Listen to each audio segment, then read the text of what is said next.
Boa tarde, crianças! Nós vamos começar agora a nossa aula de Geografia, tá bom? Quero pedir para que vocês abram o livro na página 139. Hoje a gente vai estudar um pouquinho sobre 3 regiões do Brasil, a região Centro-Oeste, Nordeste e Norte. Sigam a leitura porque a aula de hoje tem bastante texto, então a gente precisa conseguir absorver o máximo de informações possíveis, tá bom? Vamos lá! A região Centro-Oeste. A cultura dessa região é diversificada por causa da influência indígena e dos imigrantes mineiros e gaúchos principalmente. Como manifestações culturais típicas, há a cavalhada, principalmente em Goiás, e a rica cultura pantaneira em Mato Grosso e Mato Grosso do Sul. Muitas das manifestações dessa cultura estão vinculadas ao trabalho com os rebanhos bovinos. Então, olha só, gente, um boiadeiro aí conduzindo o seu rebanho bovino, né, o seu gado, em Aquidauana, em Mato Grosso. A atividade agropecuária tem uma grande participação na economia da região Centro-Oeste. Vamos lá.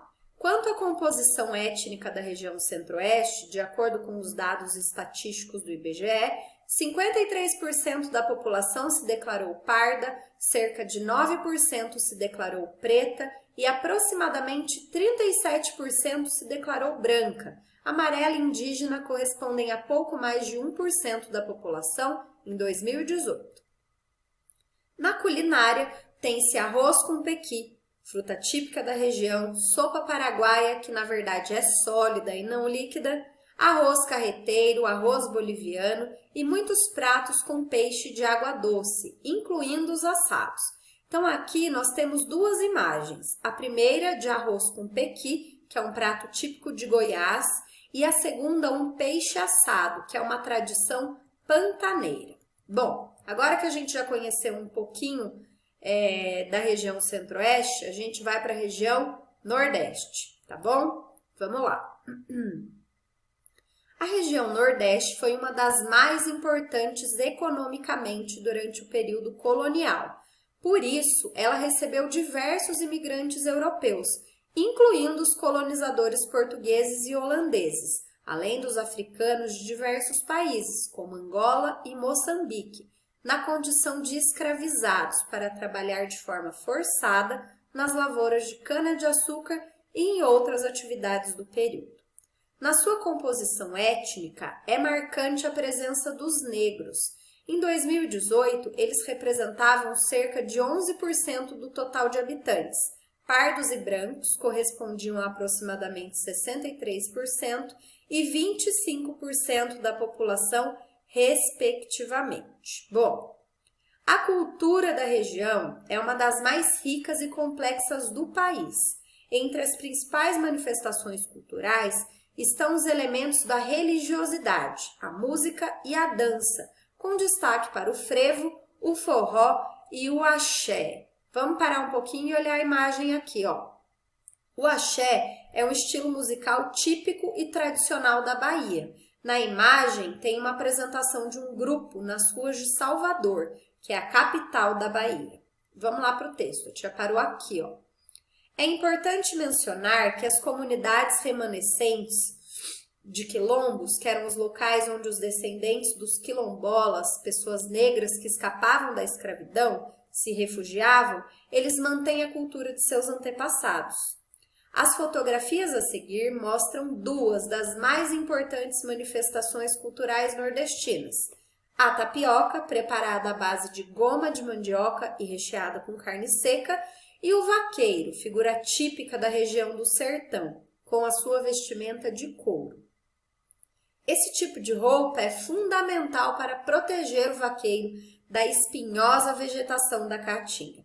Então, nós temos aqui 2 imagens, uma da tapioca, né, que é um dos exemplos de muitas possibilidades culinárias da mandioca, e o vaqueiro vestindo a sua roupa de couro, que é essencial para proteger, né, a pessoa dos espinhos, que são muito comuns na vegetação da caatinga. Tá joia? Na próxima página tem uma sugestão aqui de site para vocês conhecerem, que ele fala sobre as comunidades quilombolas que existem atualmente no Brasil. É muito legal, quem puder acessar é uma boa, tá bom? Agora, nós vamos para a região norte. A cultura tradicional dos indígenas é mais forte na região norte do país. Nela, eles conseguiram se manter mais distantes do primeiro contato da colonização, o que não ocorreu com as aldeias mais próximas do litoral, que foi a região em que os colonizadores se estabeleceram aqui no Brasil, que eles passaram a morar lá no início da colonização. No mapa abaixo é possível observar a distribuição dos povos indígenas quando os portugueses chegaram ao Brasil. Cada área colorida está relacionada a um povo, os quais estavam distribuídos por todo o território. No entanto, pode-se verificar que atualmente a quantidade de terras indígenas é menor, concentrando-se na região norte, tá bom? Então, vamos lá. Aqui, no primeiro mapa, a gente tem o Brasil, povos indígenas, no período lá da colonização, certo? Ó, povos indígenas no período colonial. Essa distribuição tá por cor. Então, se vocês forem pensar na distribuição indígena no início da colonização, esqueçam todas as bolinhas, tá bom? Prestem atenção só nas cores. Então, isso quer dizer o quê? Que os indígenas, no início da colonização, eles estavam espalhados por todo o Brasil, tá? Já observando essa legenda aqui, que é a atual distribuição dos indígenas, a gente vê que essa área diminuiu muito, principalmente aqui, ó. Estão vendo? Hoje em dia, as áreas ocupadas pelos indígenas estão representadas pelas bolinhas. Bem diferente, né, crianças? Do que na época da colonização. Antes, eles tinham o Brasil todo para eles. Depois, a distribuição de terra foi cada vez ficando menor. E eles, em função disso, diminuindo também, né? Os povos indígenas tiveram uma redução absurda. Nós vamos ver isso daqui a pouquinho. Olha lá. A região apresenta a menor densidade populacional do país, a região norte, isto é, ela é a que tem menor número de habitantes em relação à extensão do território. Além disso, é a região com a menor quantidade de brancos no total da população, cerca de 19% em 2018. Então, o que está falando aqui para a gente da região norte? Que em relação ao tamanho da terra disponível lá, ela é pouco ocupada, tem poucos habitantes para um espaço muito grande de terra. É o contrário do que acontece aqui na região sudeste. Nós temos um menor quantitativo, uma menor área de terra, mas ocupada por uma grande quantidade de pessoas, tá bom? Olha só o que eu falei para vocês a respeito da diminuição dos povos indígenas. Está aqui no quadro Você Sabia? Muitos indígenas morreram no processo de colonização do Brasil. Observe a tabela a seguir com alguns grupos indígenas que foram extintos ao longo da história brasileira. Então, olha só. Nessa coluna, eu tenho o nome, aliás, né? Desculpa. Das tribos, dos grupos indígenas. E aqui, a quantidade da população original. Então, isso aqui, esses milhares de índios, eles não existem mais. Essas comunidades indígenas, elas foram extintas. Então, a gente pode ver que milhares e milhares de índios não existem mais, gente. E isso é muito sério. É uma coisa preocupante. Vamos seguir com o nosso texto na página 143. É importante destacar que quando falamos em cultura indígena, é necessário pensar em muitas manifestações. Mesmo que muitos tenham sido extintos, ainda há atualmente dezenas de povos indígenas, e cada um deles tem as suas particularidades culturais, ou seja, a cultura dos grupos indígenas é uma diferente da outra. Muitos indígenas, inclusive, vivem nas cidades ou em tribos que ficam próximas às áreas urbanas. Alguns elementos são comuns em todos os povos, como a relação muito próxima com a floresta. Dela retiram recursos para a subsistência, tanto para alimentação como para atender a outras necessidades cotidianas.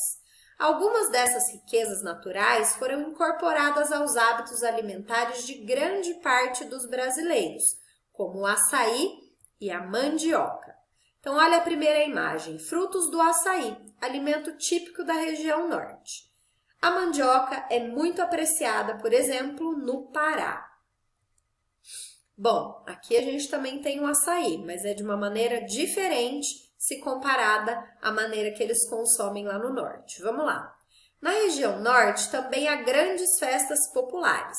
O Círio de Nazaré, que ocorre em Belém, no Pará, é o e o Festival de Parintins, em Parintins, no Amazonas, atraem muitas pessoas todos os anos. As culturas africanas também estão presentes nessa região, como é possível observar com o estilo musical, carimbó, e com o congo ou congada, uma manifestação cultural e religiosa. Bom, vamos para as nossas atividades, depois de tantos textos. Leia o texto a seguir. Então, vocês vão ler esse texto aqui, a tia Marília não vai ler com vocês, tá bom? Prestem muita atenção e aí a gente vai fazer aqui. Realize uma pesquisa dos principais pratos de sua região e busque identificar quais influências culturais estão presentes neles. Então, o que vocês vão fazer? Vocês vão pesquisar 2 pratos típicos da nossa região e vocês vão procurar saber que influências culturais esses pratos têm. 2 pratos, tá bom? Bom, aqui tem um outro textinho, leia o texto a seguir, que aborda como se dá o consumo do açaí no Pará. Então, aqui vocês vão conhecer como que eles consomem o açaí lá no Pará. Depois disso, vão responder. A maneira como se prepara um alimento é muito particular de cada cultura. Assim, o modo de consumo do açaí pode ter variações entre as regiões brasileiras. Como é o preparo do açaí em sua cidade? Então, vocês vão responder aqui na número 5, como que é o preparo do açaí aí na cidade de vocês, tá bom?